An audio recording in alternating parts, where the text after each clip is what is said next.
कुछ आपके टॉपिक्स आज हम कवर करेंगे, जिसमें सबसे पहला आपके टॉपिक है इसमें कोऑपरेटिव कमेटीज यानी कि सहकारी समितियां। सहकारी समितियां, तो आप इसे नोट भी करते चलो साथ साथ और धीरे धीरे हम इसको समझते भी चलते हैं।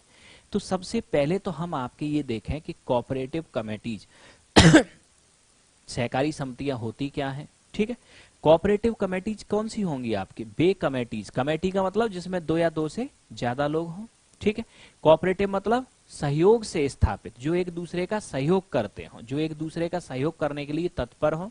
ठीक है, तो अब यहां आप समझना, एक आपके एफर्ट होता है इंडिविजुअल एफर्ट और एक होता है कोऑपरेटिव एफर्ट। इंडिविजुअल एफर्ट और कोऑपरेटिव एफर्ट है। ठीक है, तो कोऑपरेटिव एफर्ट का मतलब जब दो या दो से अधिक लोग एक साथ आपके प्रयास करें तो इसे कहते हैं कोऑपरेटिव एफर्ट। ठीक, अब मान लिया कि किसी व्यक्ति को कोई आजीविका कमानी है, कोई सर्वाइवल आपके करना है, किसी भी पर्सन को आपके कोई सर्वाइवल करना है, तो अगर व्यक्ति स्वयं फिजिकली, मेंटली और फाइनेंशियली आपके सक्षम है तो अकेला व्यक्ति भी अपना सर्वाइवल कर सकता है। लेकिन आपके जब कई व्यक्ति ऐसे हों आपके जिनके पास पर्याप्त कैपिटल ना हो, पर्याप्त फिजिकल कैपेसिटी ना हो, ठीक है, तो ऐसी स्थिति में ये लोग करते क्या है कि दो या दो से अधिक लोग आपके इकट्ठे हो जाते हैं और किसी इकोनॉमिक एक्टिविटीज को जन्म देते हैं, दो या दो से अधिक लोग मिलकर। जैसे कि आपके कोई 5 लोग हैं, ABCDE, ठीक, ये पांचों लोग आपके गरीब हैं और ये कुछ करना चाहते हैं, तो ये पांचों लोग किसी तरह से 2-2 हजार रुपए आपके इकट्ठा करके 10,000 इकट्ठा करते हैं और एक चाय की दुकान खोल लेते हैं। ठीक, तो आपके ये 5 लोग मिलके क्या बनाएंगे? एक कोऑपरेटिव कमेटी बनाएंगे, सहकारी समिति। इस सहकारी समिति का आपके जो उद्देश्य है, वो उद्देश्य क्या है? इन 5 लोगों की जीविका का निर्वाह किसी तरह से हो जाए, इसलिए आपके ये समिति या 5 लोगों का ग्रुप बनाया गया। और ये करने क्या वाले हैं? कोऑपरेटिव एफर्ट के माध्यम से एक चाय की दुकान खोलने वाले हैं। ये करने वाले हैं कोऑपरेटिव एफर्ट के माध्यम से। ठीक है, तो सबसे पहले तो अगर हम सहकारी समितियों की अगर हम आपके बात करें तो सहकारी समितियां आपके हैं क्या? कोऑपरेटिव कमेटीज, वे कमेटीज जो दो या दो से अधिक लोगों से मिलकर बनी हो। ठीक, इनका उद्देश्य क्या है?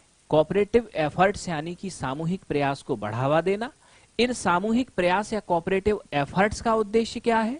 जिससे कि कोऑपरेटिव कमेटी के जितने भी लोग हैं उनका और उनके परिवार का बेहतर सर्वाइवल या जीवन यापन हो सके। तो ये है आपके इनका उद्देश्य।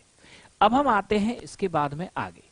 कोऑपरेटिव कमेटीज की अगर हम बात करें तो आपके सहकारी समितियां, इनका वर्णन भारतीय संविधान में आपके कहीं भी नहीं है, नॉट इन बेसिक कॉन्स्टिट्यूशन।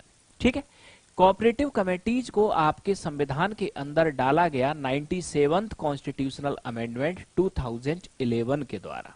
ठीक है, इसके तहत आपके कॉन्स्टिट्यूशन में आर्टिकल 19(1)(c ये ऐड किया गया और इस आर्टिकल के तहत कोऑपरेटिव कमेटीज के गठन को फंडामेंटल राइट, ठीक, ये माना गया। आर्टिकल 19(1)(c इसमें क्या कहा गया? आपके सहकारी समितियों का आपके गठन प्रत्येक व्यक्ति का फंडामेंटल राइट होगा।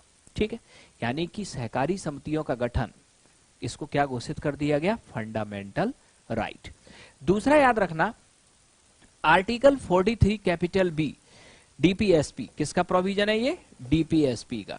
ठीक, और ये आर्टिकल 19(1)(c ये फंडामेंटल राइट। ठीक, आर्टिकल 43 कैपिटल B के तहत ये कहा गया कि राज्य के द्वारा सहकारी समितियों के गठन को बढ़ावा दिया जाएगा या देने का प्रयास किया जाएगा। यानी कि आपके स्टेट के द्वारा कोऑपरेटिव कमेटीज, ठीक, के गठन को आपके बढ़ावा दिया जाएगा या बढ़ावा देने का आपके प्रयास किया जाएगा। ठीक है, किया जाएगा जिससे कि आपके सहकारी समितियों का गठन ज्यादा से ज्यादा हो सके।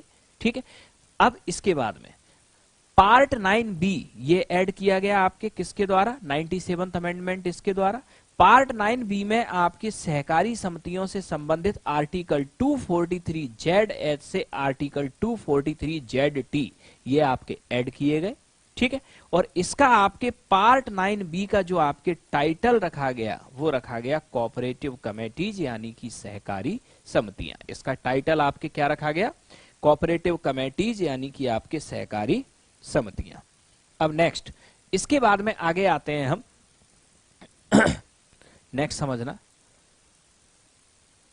अब कोऑपरेटिव कमेटीज की अगर हम आपके बात करें, सहकारी समितियों की, तो कोऑपरेटिव कमेटीज की अगर हम बात करें तो ये बेसिकली है क्या, ये वॉलंटरी ऑर्गेनाइजेशन होते हैं आपके, वॉलंटरी ऑर्गेनाइजेशन यानी कि स्वैच्छिक संगठन, ठीक है। इसमें आपके कोई दबाव से शामिल नहीं है लोग, ठीक। वॉलंटरी ऑर्गेनाइजेशन मतलब जिसमें अपनी स्वेच्छा से आपके लोग क्या हैं, शामिल है, जिसमें अपनी स्वेच्छा से आपके लोग क्या हैं, शामिल हैं। तो ये बेसिकली आपके क्या हैं, ये वॉलंटरी ऑर्गेनाइजेशंस होती हैं आपके कोऑपरेटिव कमेटियां, ठीक है। अब इसके बाद में नेक्स्ट, अब नेक्स्ट आगे समझना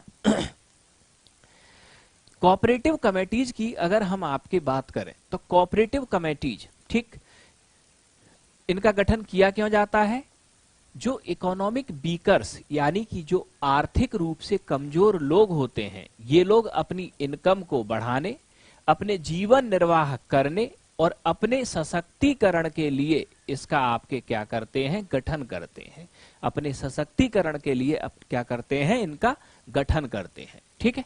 कोऑपरेटिव कमेटीज आपके अगर हम बात करें, ठीक, तो ये ऐसे वॉलंटरी ऑर्गेनाइजेशन है जिनका गठन किया क्यों जाता है, जिससे कि आपके जो आर्थिक रूप से जो पिछड़े लोग हैं वो अपनी इनकम बढ़ा सके, अपना सर्वाइवल कर सके और अपने एम्पावरमेंट को कर सके, ठीक है।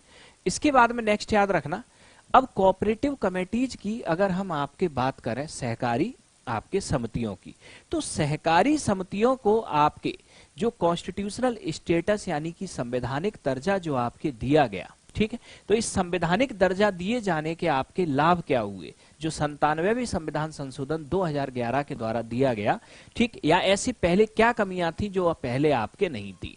कॉन्स्टिट्यूशनल स्टेटस देने से आपके पहला फायदा तो आपके ये होगा कि राज्य के द्वारा अब सहकारी समितियों के गठन को वरीयता दी जाएगी, ठीक है। पहले क्या था, आपके राज्य सरकारें चाहे तो आपके समितियों के गठन को बढ़ावा दें, चाहे तो ना दें, ठीक है, लेकिन अब आपके ये कॉन्स्टिट्यूशनल दर्जा इसको मिल गया। आर्टिकल 19(1)(c) इसको फंडामेंटल राइट आपके बना दिया गया, ठीक, उसके तहत फंडामेंटल राइट में आपके डाल दिया गया कोऑपरेटिव कमेटीज के गठन को, ठीक है।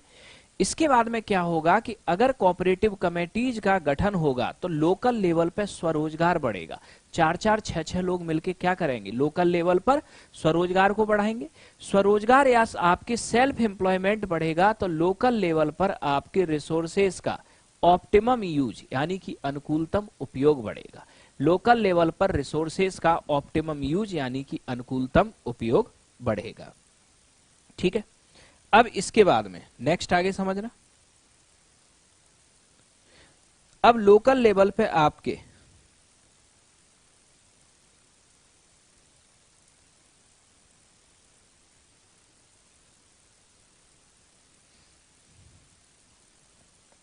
लोकल लेवल पर आपके रिसोर्सेज का क्या बढ़ेगा, ऑप्टिमम यूज बढ़ेगा। अब नेक्स्ट